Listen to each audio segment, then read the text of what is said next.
Okay, and we're back. Had a little bit of a sound problem. Just have to go with the flow. I'm just going to confirm that you can hear me now. Stand by. I'm going to take a sip of my alcohol because I obviously need it.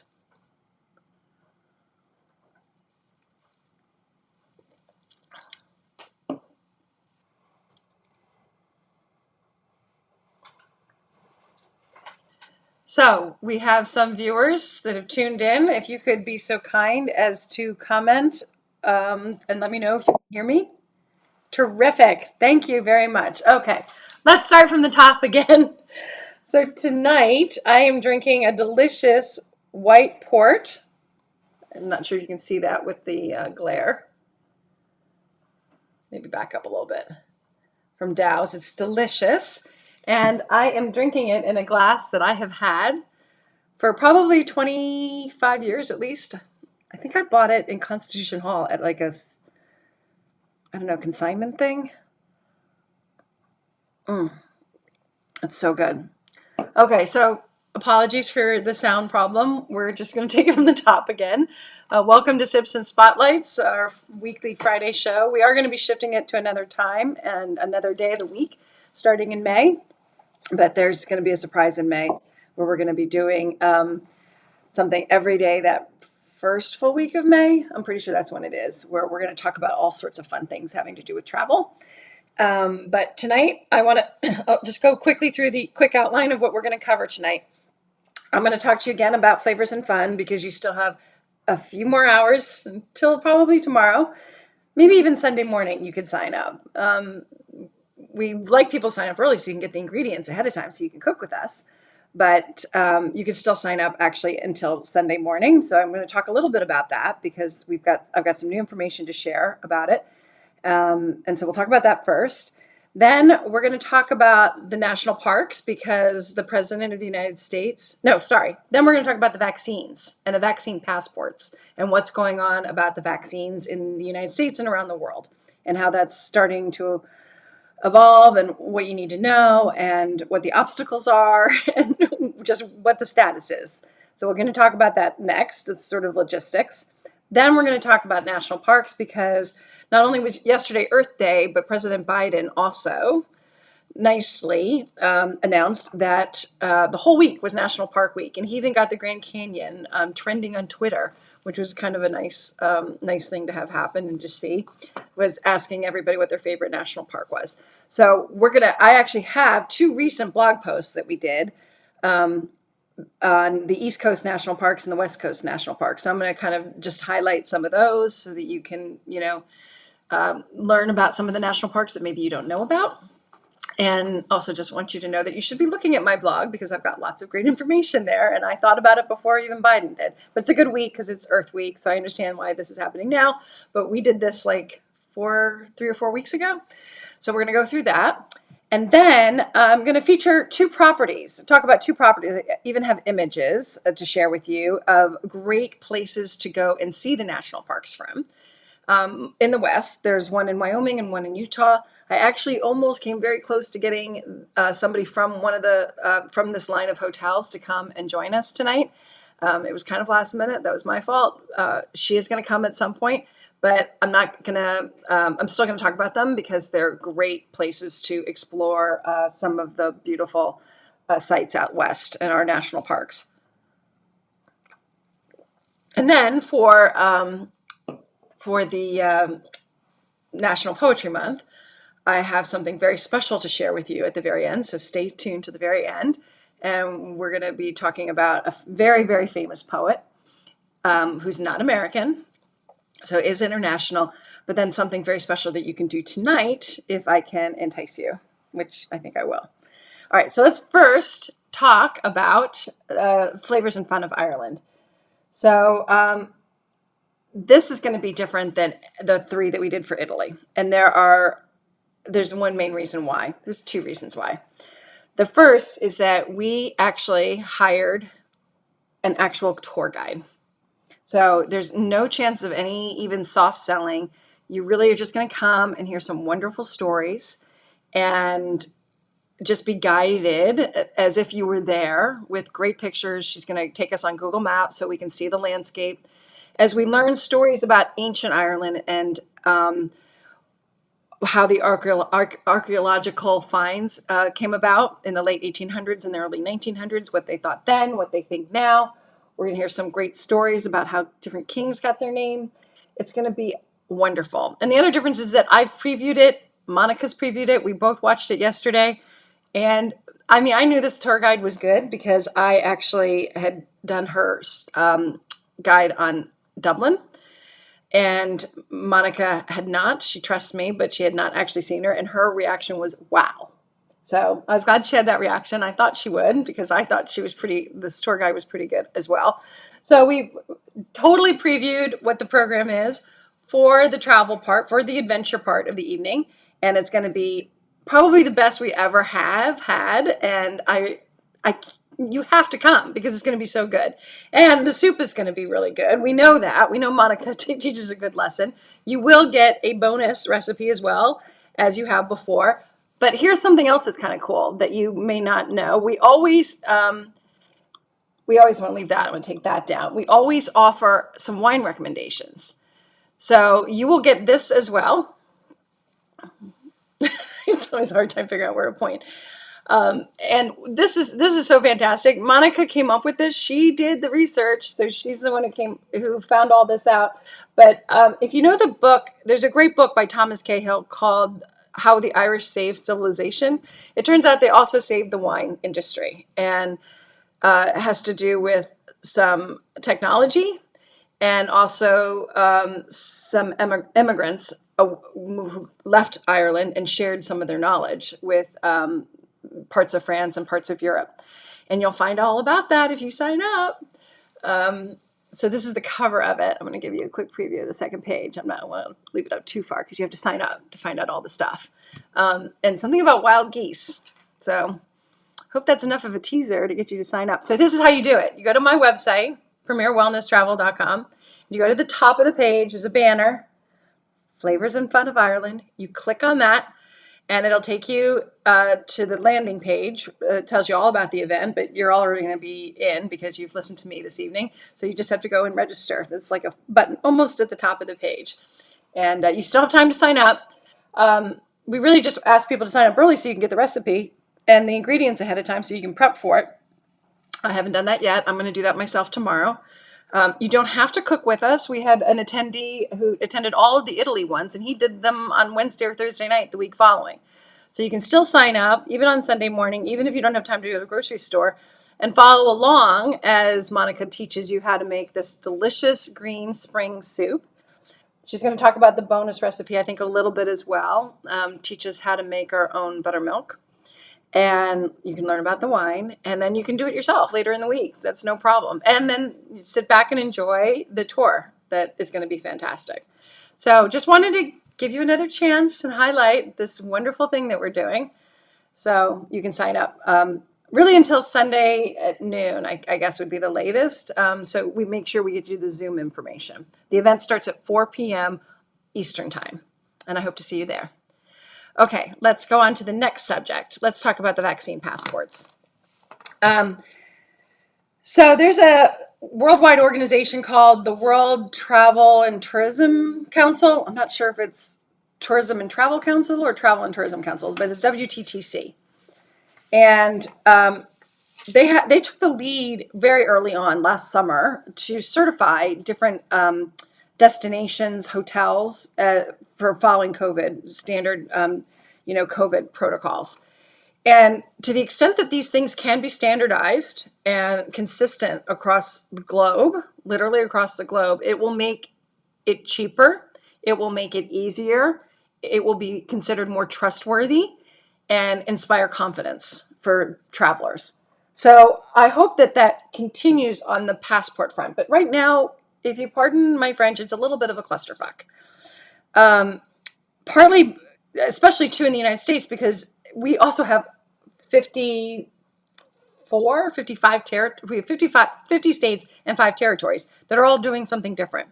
Right now, only New York has a vaccine passport. This week, Hawaii announced that they are, but Hawaii's is not for people coming out of state. It's only for people in state, so you can go to different islands, and it's sort of a precursor. So they're rolling out a vaccine passport so you can travel from island to island within Hawaii, and they only recognize Hawaiian vaccines at this stage. It's starting on May 11th, and so that's the second one in the country. New York State is the first. So basically what's happening is some private organizations, private app developers are trying to step into the void because the federal government has just decided to step back, partly because it's so complicated because each state is keeping their own records. There should be something electronic because the paper ones are easy to forge. There was a focus group this week where somebody was adverse to taking a vaccine, said he had no problem faking, walking around with a fake one. So they need to do something electronically. So some of the airlines are using something called Common Pass. That's Lufthansa, Virgin Atlantic, and JetBlue. And then the International Air Transport Association, IATA is what their acronym is using something called Health Pass. That's only in the testing stage, though. And hopefully they're hoping that 20 airlines will use that. Israel right now, you may wish to know, they're the highest vaccinated, I think, country in the world. And they have something called a green pass that is for people that are from Israel to certify that they've gotten the vaccine.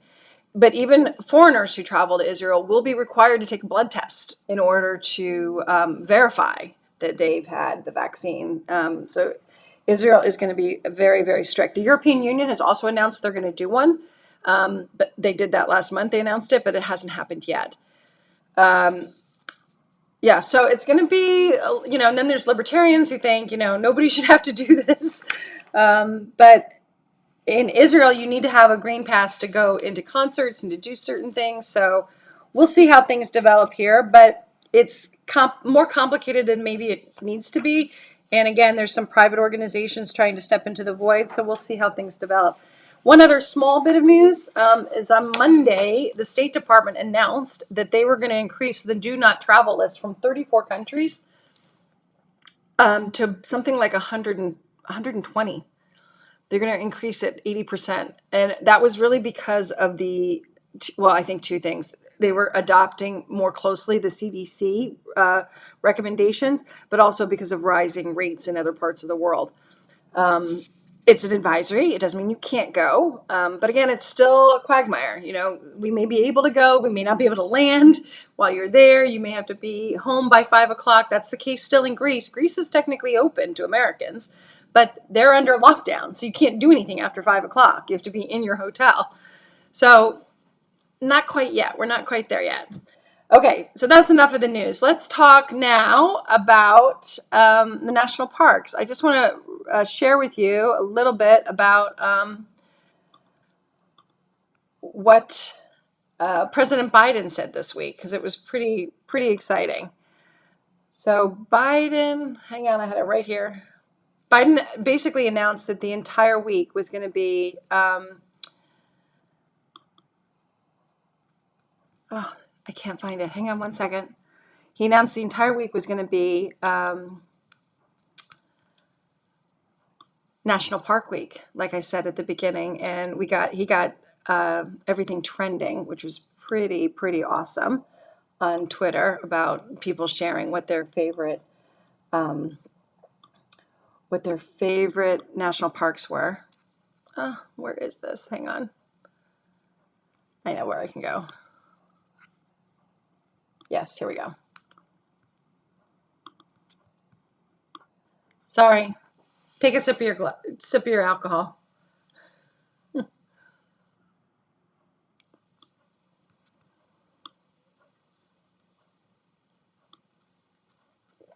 Here we go. Found it. So it was really lovely. The reason this is worth waiting for, because he quoted Rachel Carson, who you may not know, but she's a renowned environmentalist. And they quote at the White House her book called Silent Spring. I just wanted to read you this quote.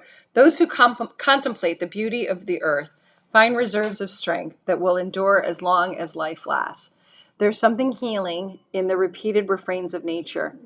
the assurance that dawn comes after night and spring after winter.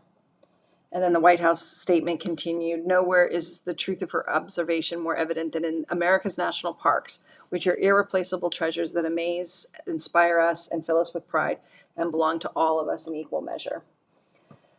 So I thought that was lovely and wanted to share that with you. And I think this is especially helpful as we come into spring and as we reemerge from the pandemic, to know that the dawn comes after the night. So let's talk really briefly about the East Coast national parks that maybe you have not heard of. There's the Great Smoky National Park, which is in North Carolina and Tennessee. One of the great places to visit there is the Aquarium of the Smokies, I think is around there. There's great fishing and hunting and hiking available. And Cades Cove is probably the biggest attraction. It's a valley with many historical buildings like log cabins and such. And it was actually named a UNESCO Heritage Site in 1983. Then there's the one up in Maine, Acadia National Park. That's pretty well known. It has the highest mountain on the East Coast, Cadillac Mountain. And they have some beautiful things to do, including a park on Mount Desert Island that has a beautiful lighthouse with great views of the sea. Next is a park that lies in New Hampshire, White Mountain National Forest. It was founded in 1918. Also, lots of hiking and fishing and camping.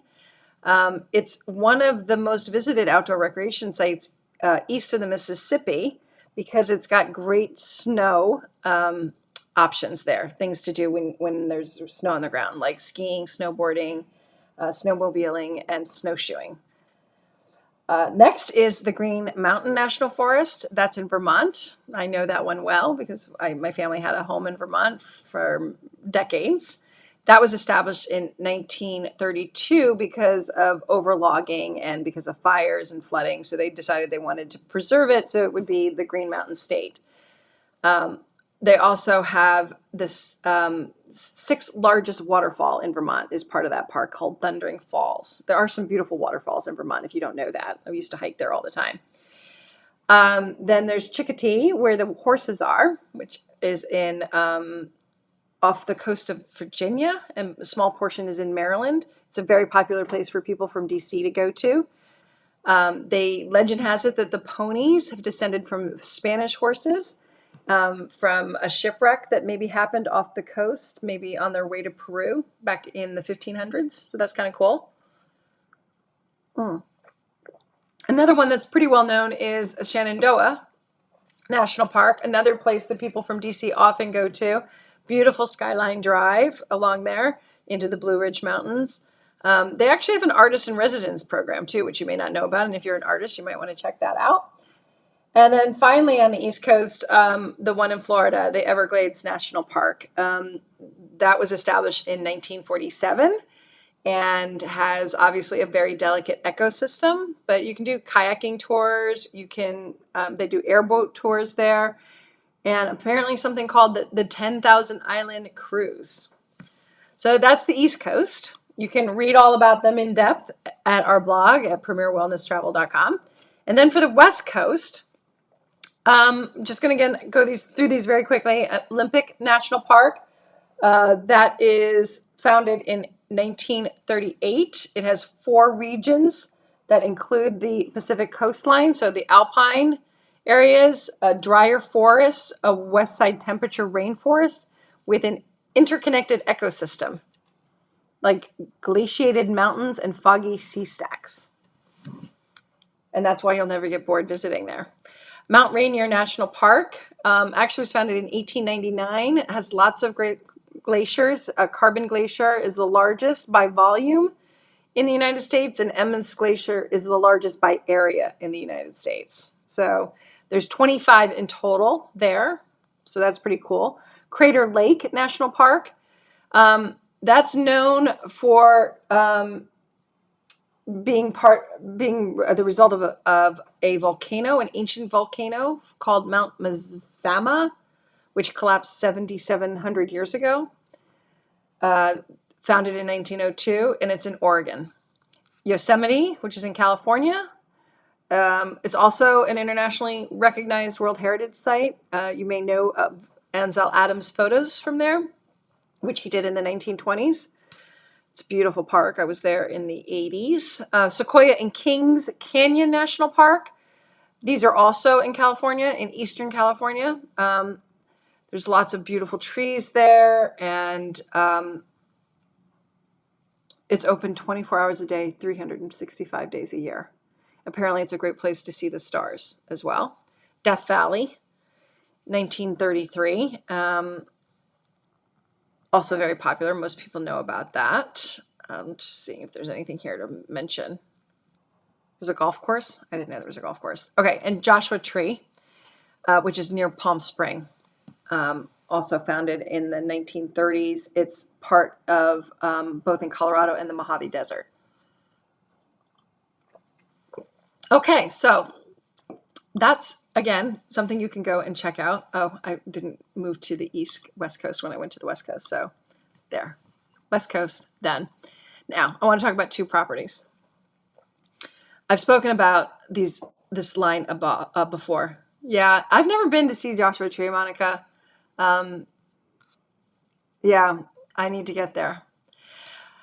So these two hotels, which are great bases, one, they're both Aman resorts. And I love Aman because they're very focused on wellness, and they understand that design is a part of wellness. You know that I've talked about this when I spoke about Clota a couple weeks ago. Now, the one in Wyoming is called Amangani. They all start with Aman. So the one in Wyoming is called Amangani, and they actually have the best Ayurvedic program, one of the best in the country. And it was interesting when I talked to him, when I first met him last August, the salesperson there, he was so used to going in and talking about the national park experiences there that when I asked him about the wellness experiences in Ayurvedic, I kind of threw him for a loop. Because most people were interested in the parks. But so you can see the parks, and you can get some great Ayurvedic treatments and be in a very restorative and restful place. So I'm going to show you a couple of pictures here.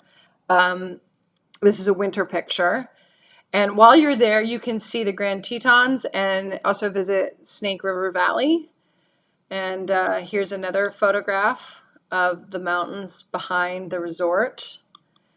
And this is one of the rooms. So very zen, very restful. And again, they have one of the best Ayurvedic programs, I believe, in the country. Now, the other one I just wanted to mention of the Aman resorts, which is even a better place to see some of the West Coast national parks, is Amangiri. From there, you can see the Grand Canyon, Bryce Canyon, and also Zion National Park. So this is just like one image of a terrace out the rooms. Here are two more. That's the pool. Again, stunning, stunning scenery and some amazing experiences that you can do there outdoors. This is one of their pools. Actually, at Amangiri as well, you can do an outdoor camping experience out in the desert as well. So that's that. We started a little late, so I'm keeping track of the time. The poet for this week to focus on is William Shakespeare. And the reason, well, I'm going to talk about Romeo and Juliet. And there's obviously one of his famous poems. It got, all right, I'm just going to tell you why I'm doing William Shakespeare. This is really hard because I wanted to keep it to the end. Maybe I'll keep it to the end. I'm going to keep it to the end. Sorry.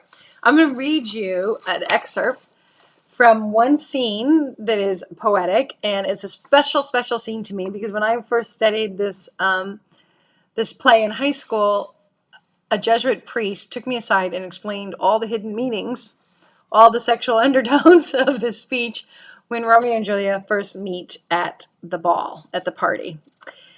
So, and he was explaining about the relationship of the hands and prayers and what happened. So I'm just going to read you a short excerpt from this. And this is something that's very dear to my heart because I can still remember where I was sitting, where he was explaining all this stuff to me. It was like somebody unlocking a door and giving me the key. So Romeo starts. If I profane with my unworthiest hand this holy shrine, the gentle fine is this. My lips, two blushing pilgrims, ready stand to smooth that rough touch with a tender kiss. Juliet replies, Good pilgrim, you do wrong your hand too much, which mannerly devotion shows in this. For saints have hands that pilgrims' hands do touch, and palm to palm is holy palmer's kiss. Romeo, have not saints lips and holy palmers too? Juliet, Ay, pilgrim, lips that they must use in prayer. Romeo, Oh, then, dear saint, let lips do what hands do. They pray, grant thou, lest faith turn to despair. Juliet, saints do not move, though grant for prayer's sake. Romeo, then move not, while my prayer's effect I take. Thus from my lips by yours my sin is purged. Juliet, then have my lips the sin that they have took? Romeo, sin from thy lips, O trespass, sweetly urged. Give me my sin again. Juliet, you kissed by the book. So you can imagine having a priest explain to me prayer, pilgrims, they're kissing. Like, what the hell's going on in this scene? Father Fred Henley, a longtime family friend of ours. And the reason I picked this one for tonight is because tonight at 9 o'clock, there is going to be on public television, you need to check your local listing, a fantastic rendition of Romeo and Juliet. And it's going to star Josh O'Connor, who you may know from The Crown. He played Prince Charles in The Crown. And Jessie Buckley. They star as Shakespeare's star-crossed lovers. You'll recognize a lot of other British actors, and it's been getting rave reviews. It's on at 9 o'clock tonight.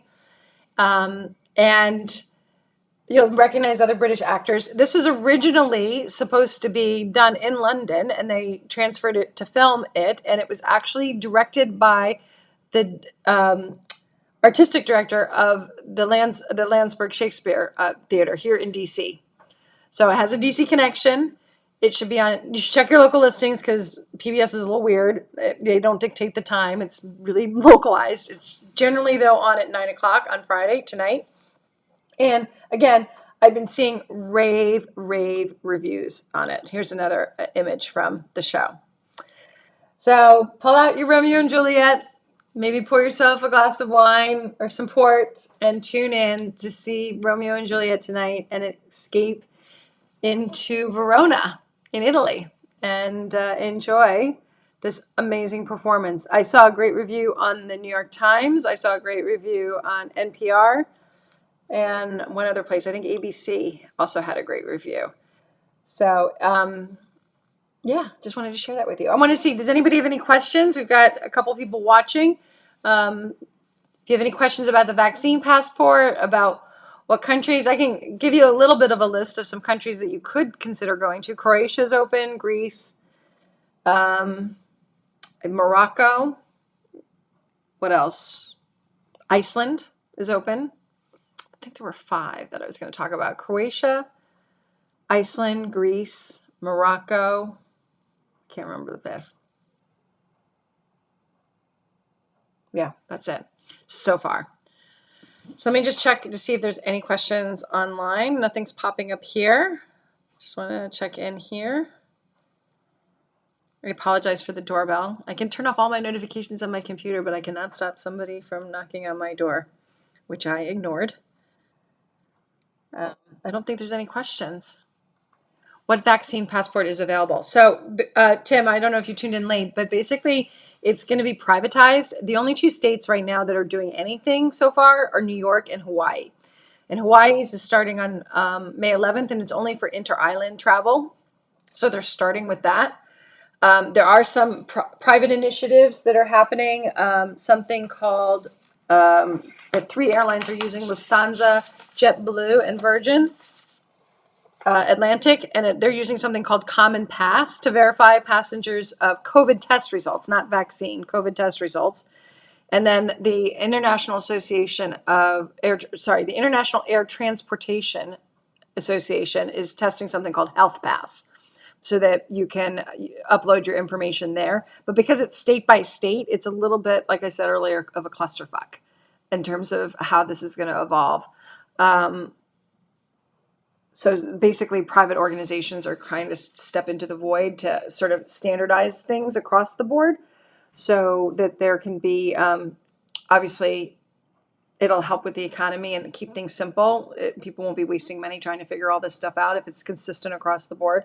I think it'll finally gel probably around this health pass, and that will become the standard, at least in the United States. Israel, for example, is using something called Green Pass, but they're even testing foreigners coming in. Oh, Israel was the 5th place. You can go to Israel, but you'll just be tested that you actually have gotten your vaccine. They will not trust a piece of paper. And it's an electronic in Israel as well. So, and you need that now in Israel to go to concerts or to go to restaurants and all the rest. So, great question. Still being shaken out. Hopefully things will shake out in a good way and not in a way that is costly. Again, because consistency and confidence in the mechanism for that will improve travel and freedom to travel. Any other questions that I can answer? I have no idea what the other 120 countries are going to be that they're going to put on the do not travel list. But that was discouraging news. So there's still like a lot of mixed signals coming from the federal government about what we can and cannot do, what we should and shouldn't do. So we'll see. I'm hoping still in June. I was actually talking to somebody in Venice this week, and he was pessimistic that Venice was going to open up very soon. He actually lived in Venice. He's a tour guide in Venice. I had heard positive things earlier a couple weeks ago about Italy, but he himself, I don't know if it's him personally or just the 2 weeks have passed and things have gotten worse again, didn't think that it was going to happen anytime soon. Yes, I think they are, but I don't know if Israel is, I don't know if that Belize is testing like Israel is. Like Israel, is when you land, you actually have to give up some of your blood to have them test you to confirm that you've been vaccinated. I don't think Belize has the infrastructure or the money to do that. And I do believe Belize is open.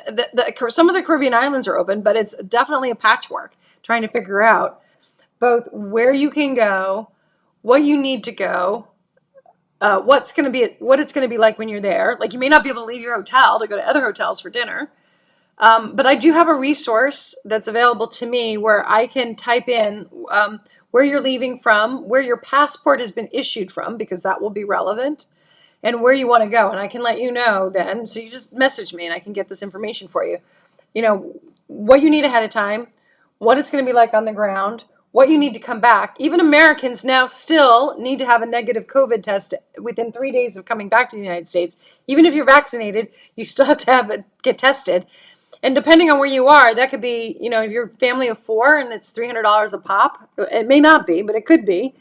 You know, that's a big chunk of change to add on to your cost of your vacation. So it's still very much a patchwork and a quagmire, but I do have resources where I can research that for you very quickly and help you figure out what you need to do. I also have access to tourism boards, so if there's something online that needs to be filled out, that happened.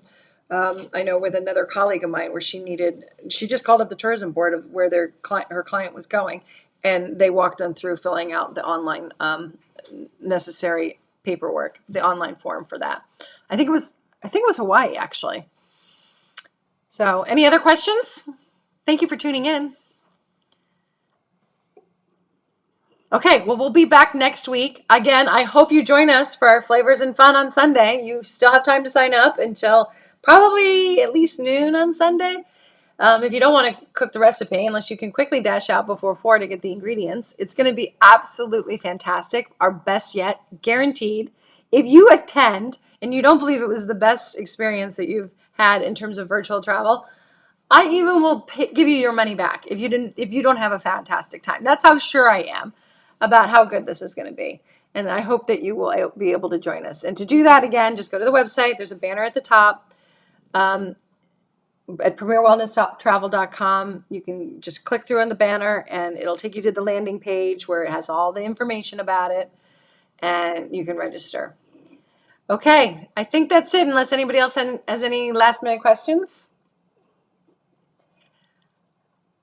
Okay, well, tune in next week. Last week of last Friday in April, we'll do one last poem, and then the following week, I'm going to be on every day during the week. We're going to have a special program to celebrate travel, and officially, I think Travel Advisor Day, I think is Tuesday or Wednesday, so we're just expanding it to a week, just like Biden did for Earth Day, expanding into a week of celebrating national parks. I'm going to make an executive decision and turn it into a week of celebrating all things travel. So I'm going to cover things about how not to leave money on the table, how 10 days can change your life. I got a lot of good lineup. I don't want to say too much. So just tune in week after next. Okay? Have a great night, everyone, and a great weekend. Ciao for now.